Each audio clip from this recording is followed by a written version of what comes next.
ont un complot contre lui. Tobandai Kosambela, Nzamba Lakisi, Bazali Kati na réunion. Avant dit na conseil des ministres, na kiti na ye, mutu akoti na arme, abeti ye masasi, et na moni aigle moko amoni na uti likolo. Azwi ye alongoli ye na kiti, et masasi etuti place, ayebaki na kovanda, ezwi ye te.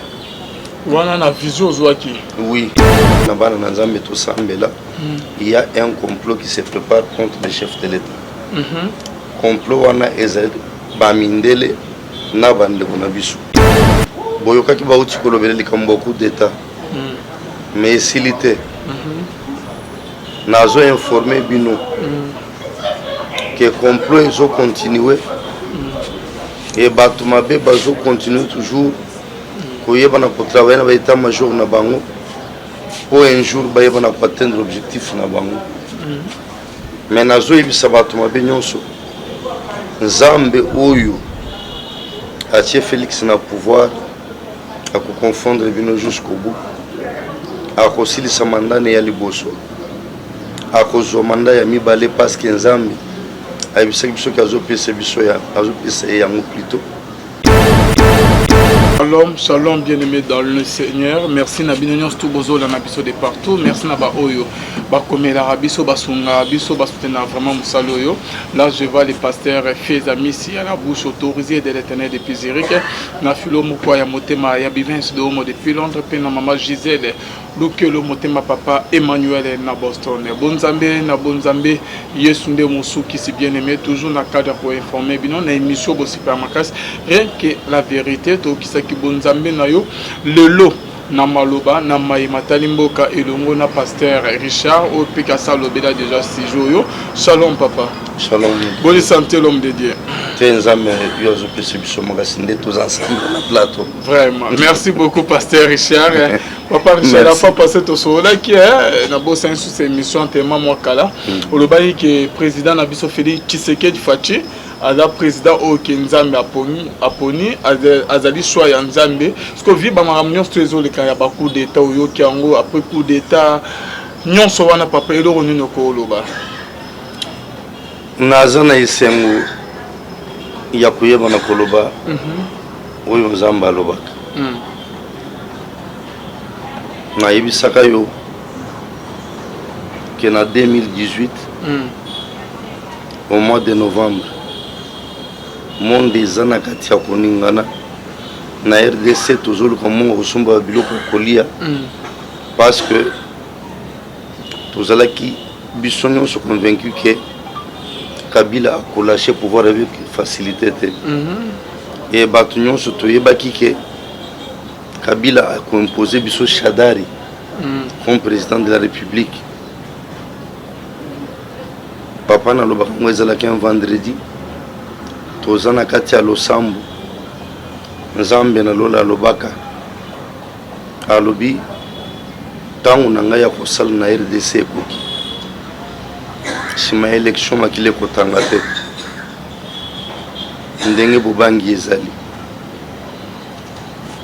na bakandida nyonso Antoine Félix Tshisekedi Tshilombo nda akozala président de la République élu président de la République. Na telemaka yango le même soir. Na telemaka na église na lobi yango liboso bato nyonso. Dimanche na telemaka na lobaka yango liboso ya bato nyonso. Et na tango ya campagne électorale tango bato babandaki kobanga parce que les candidats les plus faibles qui n'avaient pas assez de moyens ezalaki Félix. Moi je leur disais toujours, moi je crois ce que Dieu a dit. Et nous avons vu cela pour la transaction. Mais vous vous souvenez Nayaka Awa, na lancé appel na bana na Nzambe na mokili mobimba. Na lobi tosambela pour la président de la République. Ils ont un complot contre lui. Tobandai kosambela Nzamba lakisi bazali kati na réunion avandi na conseil des ministres na kiti na ye moto akoti na arme abeti ye masasi e namoni aigle moko amoni na uti likolo azwi ye alongoli ye na kiti e masasi etuti place ayebaki na kovanda ezwi ye te wana na vision ozwaki oui nalobaka yango awa na la voix céleste nalansaka mpe na bana na nzambe tosambela il y a un complot qui se prépare contre le chef de l'état complot wana ezali bamindele na bandeko na biso bazosepela te changement ekota kati na mboka ya Congo bazoluka ke bacontinue toujours kocontrôler barichesse na biso ndenge bamesana et en complicité na bandeko na biso.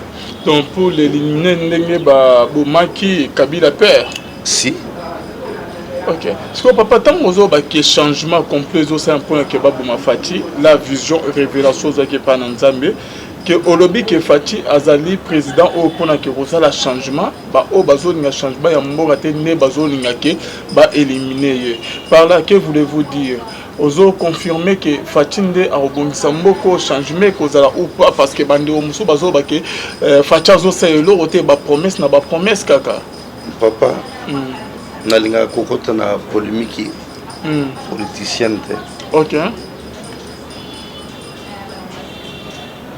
omona tozana Piccadilly soki ndako yekwei lelo toko rebâtir yango te dans une semaine ou bien dans un mois vrai ou faux vrai ce n'est que pas Fati azali kati na ko yebana ko poser ba jalon oye kosala ke oyo muke oye akosala batu mususu oyo bakoyebana ko yasima na ye bayebana kotonga likolo na yango pomboke oyo ekende na nzela ya développement. Voilà la vérité, c'est ça. Mais je vous dis une chose, avant que mandat oye possible tokoyebana kogoute nawe ezali début ya développement nawe ezali début ya émergence ya mboka na biso. mais mandezo que déjà na aussi la papa 3 ça déjà yango hein papa jusque là président abandonné pour travailler il y a quelques mois. Vous savez, il a perdu à peu près 2 ans et plus dans la cacophonie, la bande de Konabiso. Il y a FCC. Et après Kokabwana, ça a pris du temps parce qu'il fallait que ça ait une nouvelle majorité. Pour les caméras, pour ça le gouvernement. Et le gouvernement actuel n'a que 9 mois si je ne me trompe pas. 9 mois. Ok. Mais ceux qui m'ont il ne fait rien, c'est les Akindo. Ok. Et pour nous, ou bien les Amoutemama. Ok. Parce que au cours de la salarié, tous à la franc, tout le banon, quand même dans le domaine Songolo, nous voyons un changement. Dans le domaine Songolo, il n'y a pas de changement. Mais le plus grand problème, il y a les Congolais, les social. C'est là où je demande au chef de l'État, Naïbi qui Hollandara la voie céleste. Ceux qui Hollandara, moi sinon Hollandaka, Bano Balandara, la voie céleste, n'a pas service na yo. Ba commissaire un message oyo. Année oyo 2022, j'ai un accent sur le social du peuple congolais. D'ici à partir du mois d'avril, tu ressentir l'exécution, il y a Bidé Yassika. Tu ressentir quand même un ouf de soulagement. na vie ya ba fonctionnaire na ba agent de l'état et tozosambela mpona yo parce que nzambe mutu atie yo mokonzi yoka nzambe tosa nzambe salela peuple et ozokota na histoire ya mboka oyo par la grande porte. Même après toi on parlera de toi. Merci beaucoup, Papa Richard. Est-ce que Nabandeko que bango batemi wa pour kobundisa excusez pour kobundisa mokonzi mboka message ni okoza koloba eza pour na bango comment message na ngai eza boye papa ngai nazo mobiliser kabana na nzambe ya mokili mobimba boyokaki bauti kolobela likambo coup d'état mais esili te nazo informer bino que complot ezo continuer et bato mabe bazo continuer toujours koyeba na kotravailler na ba état major na bango pour un jour bayeba na atteindre l'objectif na bango mais nazo yebisa bato mabe nyonso nzambe oyo atie Félix na pouvoir à confondre bino jusqu'au bout à kosilisa mandane ya liboso à kozwa manda ya mibale parce que nzambe ayebisaki biso ki azopesa biso ya azopesa yango plutôt et à kosalela peuple congolais et après lui mutu ya koyeba na koya na pouvoir akokuta babase oyo ezali solide mpe ekomi ntango ya mboka na biso échanger ezali sous temps ya bacoup d'état te ezali sous temps te ya baassassinat biloko wana eza te parce que yesu ye moko atelemi ye nde avandi na ngwende ya bokonzi ya mboka oyo ye nde azokamba yango e assassinat ekoyeba na kosalema te nazodeklare yango na kombo na yesu même pas coup d'état ekoyeba na kosalema te parce que yesu eza ntango na ye mpona kobongisa kongo. Papa olobi que na ba oignon tout bazo continuer c'est comme si bazo bongisa ba complet c'est que bazo ezo ba plan ezo ça maka ba complot contre Fati papa tozalaki na prière semaine passée nzambe ayebisi biso to continuer na kosambela nzambe complot ya assassinat ou bien ya coup d'état esili te. OK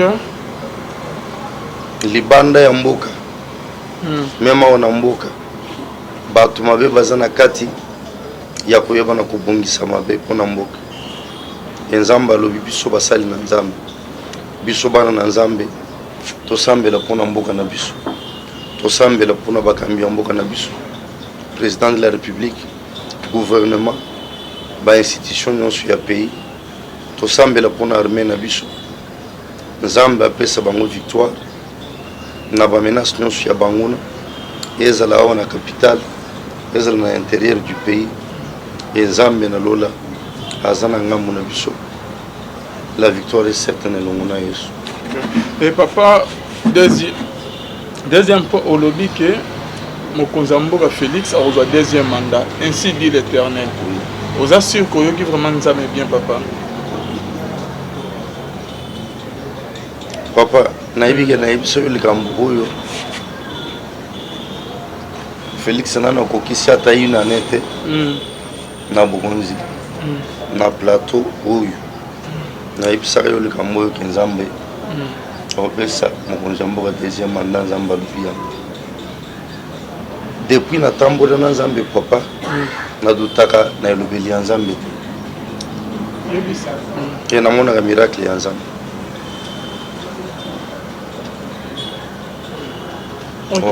Namona miracle nzambe alola akosaka te nzambe alola alobaka toujours vérité et mandat ya mibale ezali mais eza na bandeko bazoloba ke non na premier mandat mokonzi ya mboka échoué aza na chance ya kobima ya kozwa deuxième mandat te papa bokonzi otaka d'abord epa na nzambe Ok. Kabila pour comme président de la RDC. À Salaki Mandani. Et puis, oui, Aïba qui n'a pas réussi, tu as voté en 2006. Ils ont quitté. Musée, à Salaki Mandani, oui, Aïba qui n'a pas réussi, bouton du maïs, à Kambabiso. Et bateau Bozoloba, na premier mandat réussir te peuple moto voté. Vous comprenez? Et exactement les politiciens nous sont obligés de bazola na télévision te politiciens azo la marketing politique, il y a parti politique naé, il y a camp politique naé parce que azo le capelo bien comme on a pouvoir, Et qu'est-ce qu'il faut faire? Il faut qu'on critique des systèmes et la politique dans le monde. Mais le peuple a jugé en 2003. Le peuple a reçu la volonté. Donc, peu importe nous tout barosala, président Félix a un deuxième mandat selon volonté Nzambe. On a vendu papa. Facha ibingate na ibite. Vous comprenez? Comment on a fachi boye, peut-être zela zole gana vous. Zole gana katiamutu. Vous comprenez? Naza peine à parti politique morote. Naza na financement morote. Nazo le capé faveur morote. Mais na ye koloba oza ainsi dit l'état. Ok. Ndena yo ainsi dit l'état ndé yango ke facha au deuxième mandat. Si. Ok. Merci beaucoup papa Richard na bande bazo landa biso ko bande ko net ke message ni kasoko pesa na bande ko bazo travailler na cabinet ya président to na président yemoko papa. Na président na repère sa conseil ya ke à revoir le cabinet naï. Bazo sungaï. Bayena esprit ya kala. Ya ko s'enrichir pour na trahir. OK. Na président de la République nazo senga na katina gouvernement. Ezana ba ministre bazo sungaï te.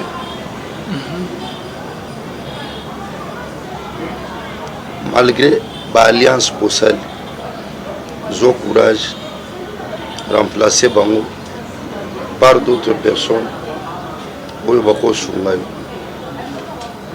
parce que en 2023, le peuple a jugé à partir de Royosal. Il y a des gens qui travaillent dans le gouvernement. Les gens sont toujours au service de la camp politique. Et ils travaillent pour la réussite. D'ici en 2023, ils ont un camp politique parce que les leaders ont postulé. Donc, ils sont candidats président de la République. Et en ce moment-là, ils vont combattre. Discours na bango ko zela rwanda wala kisa tala ishwa ki plastel mais ba ko lobate to travailler ensemble pour le bango et il est temps d'ailleurs qu'on comprendre plusieurs appels pour que bato zo lancer pas inayo eza pona bola monayo mais nazo sambela nzamba do o ya chio place ozali afungula lisumayele nayo asunga yo oyeba na koagir rapidement mpona koyeba na korequalifier action na yo e ekopesa lokumu na 2023 Merci Pasteur Richard. Toujours comme on a sur l'émission Nambiso et message n'a pas oignon sur dans l'opposition alors. Bah baza contre vision mokonzi mboka. Opposition est le comme la mona mokili mobimba ezala papa. Mais opposition RDC ndeze ya mabe. OK. Parce que c'est ya haine. Eza lié na tribalisme. Nazo yebisa bande ya opposition. Ce que nous avons fait à Kabila hier. Bazo salango facile lo. Et oyo bozo sala facile lo. Après lui, nous sommes au pouvoir, barosala epiango tolingamo. Mais il est tantôt lingana. To lingambo kana biso. To kolisa bolingo ya Congo pe ya ba Congolais. Ndembo kana biso ko kende musika. Merci beaucoup Papa Richard. C'est moi qui vous remercie. Notre message ya suka na bando bazolanda yo otali caméra. Message ya suka nazo lancer appel na ba chrétien nyonso molongo mobimo. To sambela pona mboka ya Congo. C'est l'unique pays où Nzamba pesi biso. To sambela pona bakonzi na yango. Ezali recommandation ya Nzambe katina lobana yi. Boyokaki balobeli likambo ya coup d'état. Mais moi je vous informe. Tozalaki na mabondeli semaine passée. Nzamba lo to sambela sumakasi pona mokonzi ya mboka. Pe pona mboka parce que ba complot se multiplier. Et ba comploteur bazalia na Kinshasa. Ba musubaza toujours l'entourage du chef de l'État. Et ba musubaza Liban. Je sais que nous le sommes na biso. Victoire ezali et Congo. Tozo tombela Congo. Où ezali à venir madame. Peuple naï. Na commune sous Christ. Amen. Votre contact combat. OK, contact na biso ezali 00 243 99 0748 090. Beaucoup atteindre biso avec facilité. Na téléphone en direct ou bien sur WhatsApp. Toyeba na kosambela pona mboka na biso. Toyeba na ko échanger. Toyeba na ko partager ba différents messages. Oyo penza mbalo na zo pesa yo pona tina na mboka ya Congo. Et ekosunga biso. Biso nyonso tozala liboso na Nzambe pour notre pays et aussi pour nos bakambi na biso. Que Dieu vous bénisse. Merci beaucoup. Merci na Arnaud de Azaïsi ma caméra. Na bino nyonso tubolandaki biso bonzambe na bonzambe Lola ezofuta simana to ya koloba ke nzamba boto kwae biso swapi tomonani bala sima bayi.